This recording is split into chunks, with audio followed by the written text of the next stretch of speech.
Subscribe now and press the bell icon. Never miss an update. Hello दोस्तों, स्वागत है आप सबका स्टॉक रिसर्च यूट्यूब चैनल में। दोस्तों आज हम कुछ लेटेस्ट न्यूज़ के बारे में बात करने वाले हैं। तो आज मार्केट में गिरावट भी रही और तेज़ी भी दिखने को मिली। उसके बाद मार्केट जो है डाउन साइड बंद हुआ है, तो इसके पीछे क्या रीज़न है उसके बारे में बात करेंगे।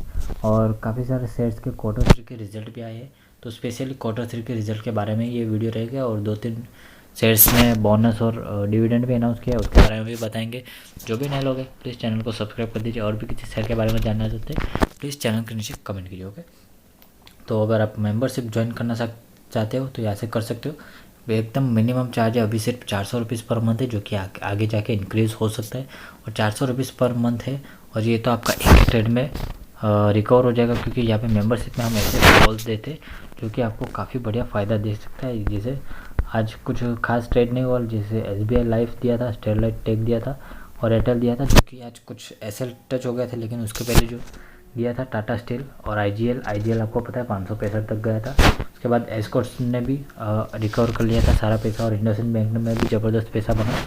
और टेलीग्राम चैनल में भी मैं फ्री कॉल्स ऑलमोस्ट देता रहता हूँ, तो टेलीग्राम चैनल ज़रूर ज्वाइन कर लीजिए, उसमें आपको काफ़ी बढ़िया फ़ायदा हो सकता है फ्री ऑफ कॉस्ट। ओके, तो उसमें लेटेस्ट अपडेट भी मैं यहाँ पे टाइम टू टाइम अपडेट करता रहता हूँ। मॉर्निंग में आपको शेयर मार्केट से रिलेटेड कोई भी इंपॉर्टेंट न्यूज़ होगी तो सबसे पहले आपको मिल जाएगी मॉर्निंग में ही। ओके, तो टेलीग्राम चैनल प्लीज़ ज़रूर ज्वाइन कर लीजिए।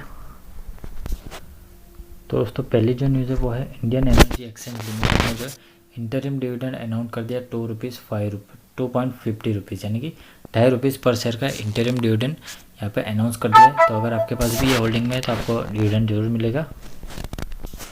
तो दूसरी जो न्यूज़ है वो है नाकोड़ा ग्रुप के रिलेटेड। तो नाकोड़ा ग्रुप ऑफ इंडस्ट्रीज़ ने यहाँ पे बोनस शेयर्स जो है यहाँ पे इशू किए। तो जिनके पास 8 शेयर हो गए इक्विटी शेयर, उनको 5 और शेयर्स यहाँ पे मिल सकते हैं। ओके, तो यहाँ पे बोनस अप्रूव कर दिया कंपनी के शेयर होल्डर्स ने।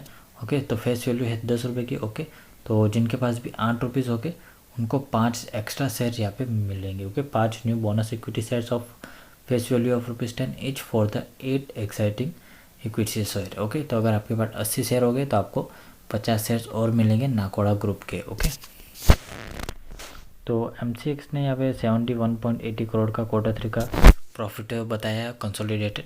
तो यहाँ पे देखें तो MCX में ईयर ऑन ईयर बेसिस पे क्वार्टर 3 2019 और क्वार्टर 3 2020 देखें तो यहाँ पे पिछले साल 112 करोड़ की सेल्स थी, जो कि बढ़ के 125 करोड़ हो चुकी है। 11.5% की ग्रोथ दिखाई दे रही है, और नेट प्रॉफिट में 30% की ग्रोथ दिखाई दे रही है। इस साल पिछले साल 55 करोड़ था, जो कि इस साल बढ़ के 72 करोड़ हो चुका है। और अर्निंग पर शेयर भी ऑलमोस्ट 29% बढ़ा है। ओके, तो काफ़ी बढ़िया ग्रोथ MCX में हुई है। और सुप्रीम पेट्रोकेमिकल्स ने भी क्वार्टर 3 के रिजल्ट में काफ़ी बढ़िया प्रॉफिट जंप किया है। ओके, तो 171 करोड़ हो चुका है क्वार्टर 3 का प्रॉफिट आफ्टर टैक्स। तो अभी पिछले साल देखें तो कंपनी का प्रॉफिट सिर्फ 2 करोड़ रुपीज़ था, और वहाँ से देखें तो 171 करोड़ रुपीज़, काफ़ी बड़ी जंप आई। 8,185% की जंप, और नेट सेल्स में भी 50% की जंप यहाँ पे दिखाई दे रही है। 624 करोड़ से बढ़ के डायरेक्ट 936 करोड़। ओके, और अर्निंग पर शेयर भी देखें तो 21 पैसे से डायरेक्ट 18 रुपये। ओके, 8,500% की ग्रोथ, जो कि काफ़ी बढ़िया है सुप्रीम पेट्रोकेमिकल लिमिटेड के बारे में। तो इस पर आप नज़र जरूर रखिए, हो सकता है अगर शेयर के अंदर तेज़ी हो तो कुछ पैसा आपको भी बनाने का मौका मिल सकता है।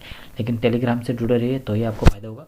साइंट लिमिटेड ने भी यहाँ पे 95.4 करोड़ का consolidated profit after tax quarter 3 में रिजल्ट किया है। ओके, तो यहाँ पे इनकी इनकम जो है घटी है। नेट सेल्स में देखें तो 7% की गिरावट दिखाई दे रही है। नेट प्रॉफिट भी 12.5% में की गिरावट दिखाई दे रही है। अर्निंग पर शेयर के अंदर भी 12% की गिरावट यहाँ पे दिखाई दे रही है। ओके, उसके बाद जो इंडियन एनर्जी एक्सचेंज, जिसका शुरुआत में न्यूज़ आई थी 2.5 रुपये का डिविडेंड दे रहे हैं, उनका भी प्रॉफिट जो है बढ़ के 58 करोड़ हो चुका है। ओके, तो यहाँ पे देखें तो इंडियन एनर्जी एक्सचेंज पिछले साल 69 करोड़ की सेल्स थी, जो कि 96 करोड़ हो चुकी है। 38% की ग्रोथ दिखाई दे रही है, और नेट प्रॉफिट भी 41 करोड़ की थी, जो कि बढ़ के 58 करोड़ हो चुका है। 40% की ग्रोथ यहाँ पे दिखाई दे रही है। ओके, तो अगर आप यहाँ पे ध्यान से देखें तो इनकी टोटल इनकम कितनी है, ऑलमोस्ट 100 करोड़ के आसपास। ओके, और इनका नेट प्रॉफिट कितना है, 60 करोड़, यानी कि नेट मार्जिन इनका 60% हो इंडियन एनर्जी एक्सचेंज का। तो काफ़ी बढ़िया फंडामेंटल वाली कंपनी, इसके ऊपर आपको ज़रूर स्टडी करनी चाहिए। उसके बाद है news SBI card and payment service limited. तो यहाँ पे Q3 में SBI कार्ड को हुआ है 209 करोड़ रुपीज़ का प्रॉफिट, और यहाँ पे कुछ डिविडेंड के रिलेटेड कोई न्यूज़ नहीं है। तो नेट सेल्स में 1% की गिरावट हुई है, लेकिन नेट प्रॉफिट में 52% की यहाँ पे गिरावट दिखाई दे रही है। पिछले साल के तीसरे क्वार्टर में 434 करोड़ था, जो कि इस साल 209 करोड़ हो चुका है। JK टायर में काफ़ी बढ़िया न्यूज़ आई है। 224 करोड़ का प्रॉफिट आफ्टर टैक्स आया है Q3 में, जो कि काफ़ी ज़बरदस्त है, क्योंकि पिछले साल इनका प्रॉफिट जो है सिर्फ 104 करोड़ था, जो कि बढ़ के 225 करोड़, ऑलमोस्ट 115% की ग्रोथ यहाँ पे नेट प्रॉफिट में दिखाई दे रही है। नेट सेल्स देखें तो पहले 2286 करोड़ थी, जो कि ऑलमोस्ट 22% की ग्रोथ के साथ 2776 करोड़ हो चुके हो गए। अर्निंग पर सेल भी ऑलमोस्ट डबल से भी ऊपर हो चुका है। तो JK टायर में पिछले काफ़ी दिनों से तेज़ी का माहौल है, और ये माहौल आगे भी कंटिन्यू रह सकता है। ओके, तो बजाज होल्डिंग एंड इन्वेस्टमेंट का भी Q3 का रिजल्ट आ चुका है। तो यहाँ पे कंपनी का प्रॉफिट बढ़ के 1150 करोड़ हो चुका है। ओके, तो बजाज होल्डिंग्स में नेट सेल्स देखें तो 16% की ग्रोथ दिखाई देगी नेट सेल्स में। नेट प्रॉफिट में 23% की ग्रोथ, और अर्निंग पर शेयर में भी 23% की growth. Okay, net profit 932 crore से बढ़ के 1150 करोड़ हो चुका है। ओके, उसके बाद बंधन बैंक के Q3 के रिजल्ट आए। बंधन बैंक में यहाँ पे नेट प्रॉफिट में गिरावट हुई है, जो कि कम होकर 632 करोड़ हो चुका है। तो पिछले साल बंधन बैंक का नेट प्रॉफिट 731 करोड़ था, जो कि कम होकर 632 करोड़ हो चुका है। यहाँ पे 13.5% की डी ग्रोथ दिखाई दे रही है, यानी कि नेगेटिव ग्रोथ दिखाई दे रही है। लेकिन नेट सेल्स यहाँ पे बढ़ी। नेट सेल्स 3075 करोड़ थी पिछले साल, जो कि बढ़ के 3861 करोड़ हुई। 25% की ग्रोथ नेट सेल्स में दिखाई दे रही है, और प्रॉफिट में जो नेगेटिव ग्रोथ दिखाई दे रही 13.5% की। सारेगामा इंडिया ने भी 31 करोड़ का प्रॉफिट आफ्टर टैक्स यहाँ पे Q3 में पोस्ट किया है। तो सारेगामा में भी देखें तो पिछले साल 10 करोड़ का प्रॉफिट था, जो कि बढ़ के 31.5 करोड़ हो चुका है। तो सारेगामा में भी एक अच्छा खासा रैली दिखने को मिलेगी। तो उसमें आपको जल्दी से प्रॉफिट बना के निकल जाना है, कुछ ज़्यादा लालच नहीं करना है। ऐसा नहीं कि 100 का शेयर आपका 1000 का हो जाएगा। तो जितना मिले उतने में थोड़ा 5-10% में खुश होकर निकल जाना है, क्योंकि ये जितने भी शेयर है काफ़ी तो रिस्की शेयर। ओके, उसके बाद आवास फाइनेंसर ऑलमोस्ट काफ़ी बढ़िया कंपनी है। तो उन्होंने भी प्रॉफिट आफ्टर टैक्स Q3 में 85 करोड़ का पोस्ट किया है। तो आवास फाइनेंसर की भी ग्रोथ जो है काफ़ी ज़बरदस्त हुई है।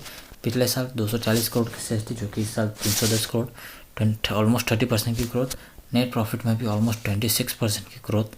तो काफ़ी बढ़िया नेट प्रॉफिट भी रहा है, 67 करोड़ से बढ़ के 85 करोड़ के। तो आवास फाइनेंस पे भी आप नज़र ज़रूर रखिए।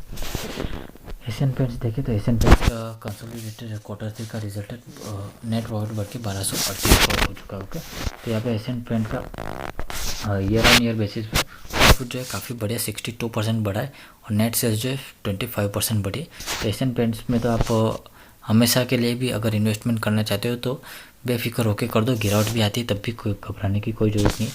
बजाज ऑटो का भी Q3 का रिजल्ट आ चुका है। प्रॉफिट आफ्टर टैक्स जो है बढ़कर 1716 करोड़ हो चुका है। तो बजाज ऑटो में देखें तो पिछले साल 8000 करोड़ की सेल्स थी, जो कि 9280 करोड़ हो चुकी, 16% की ग्रोथ नेट सेल्स में, और 30% की ग्रोथ नेट प्रॉफिट में दिखाई दे रही। 1322 करोड़ का प्रॉफिट था, जो कि 30% बढ़ के 1716 करोड़ हो चुका है। साउथ इंडिया बैंक में यहाँ पे लॉस दिखाई दे रहा है 91 करोड़ का। तो इस तरह के जो भी छोटे मोटे बैंक है उसमें मैं ज़्यादा इंटरेस्टेड नहीं, और ना ही इनको बाय करने की रिकमेंडेशन देता हूँ। लेकिन फिर भी रिजल्ट के बारे में डिस्कस कर लेते। तो पहले 90 करोड़ का प्रॉफिट था पिछले साल, और इस साल 91 करोड़ का लॉस है। ओके, 200% की डी growth. Okay, net sales 2187 crore थी, इस साल भी 2082 करोड़ है। लेकिन फिर भी कैसे 91 करोड़ का लॉस हुआ पता नहीं। 5% की सेल्स ग्रोथ में गिरावट दिखाई दे रही।